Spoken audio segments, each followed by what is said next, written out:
Hola, bienvenidos. Como recordarán de videos anteriores, para poder producir o generar una fuerza electromotriz inducida, es necesario que exista movimiento relativo entre un conductor y un campo magnético. El conductor en este caso es una espira que se hace girar dentro de un campo magnético producido por un electroimán. En ejemplos anteriores habíamos puesto un imán aquí. Pero el imán tiene sus inconvenientes. Primero, que su campo magnético con el paso del tiempo va decreciendo. Y segundo, que no se puede regular la intensidad de campo.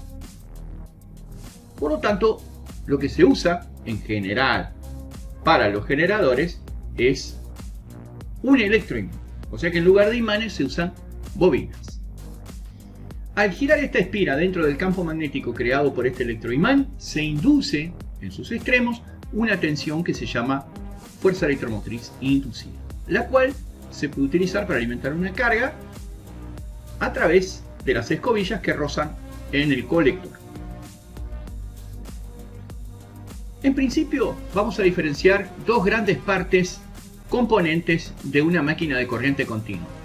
Una de ellas es la parte fija llamada estator o inductor. ¿Por qué? Porque es el que crea el campo magnético, es el que induce sobre el rotor la fuerza electromotriz inducida.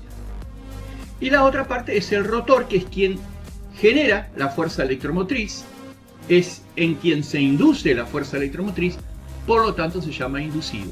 Así que tenemos inductor, que es el estator, e inducido, que es el rotor. Bueno, acá traté de hacer un dibujito lo mejor posible para explicarles un poco mejor cómo es que está constituida la máquina de corriente continua. Dijimos que tenía una parte fija que se llama estator y una parte móvil o giratoria que se llama rotor. Vamos primero al estator. Este está conformado por un núcleo, pero ese núcleo de hierro no es un núcleo laminado, es completamente macizo, debido a que no hay posibilidad de inducir en ese núcleo corrientes parásitas de Foucault. El núcleo está quieto, el campo magnético no varía porque la máquina trabaja con continua, por lo tanto es imposible que en el núcleo aparezcan o se induzcan corrientes parásitas. Por ese motivo, el estator de las máquinas de continua es de hierro macizo.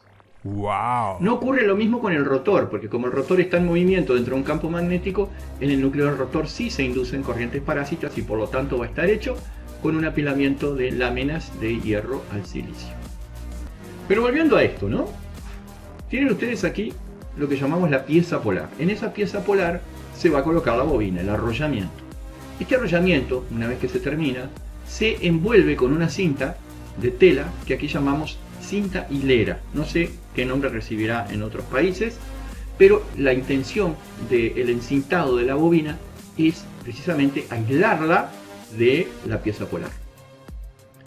Una vez que está encintada la bobina, entonces se coloca en la pieza polar y ahí sí la pieza polar se coloca en el estator mediante un tornillo.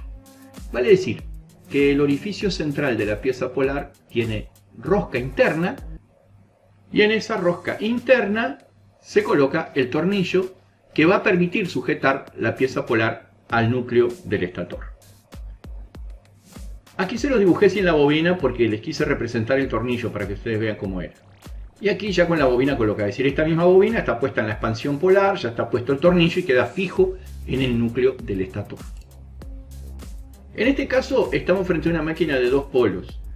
Las bobinas del estator, llamadas bobinas de campo, se deben conectar de tal forma que en una se forme un polo y en la otra un polo opuesto. Por ejemplo, aquí estaríamos formando un sur en la primera bobina y un norte en la segunda bobina.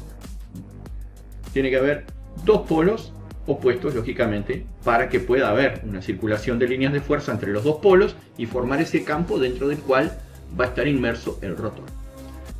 Con respecto al rotor, acá les hice un pequeño dibujo. Vemos el núcleo con sus correspondientes ranuras donde se alojan las bobinas, el eje, el colector, los carbones o escobillas y los conductores que van a la bornera de la máquina, a unos bornes que se diferencian con las letras A y B. A y B son las letras que distinguen al rotor o inducido y C y D son las letras que distinguen al bobinado estatórico o inductor.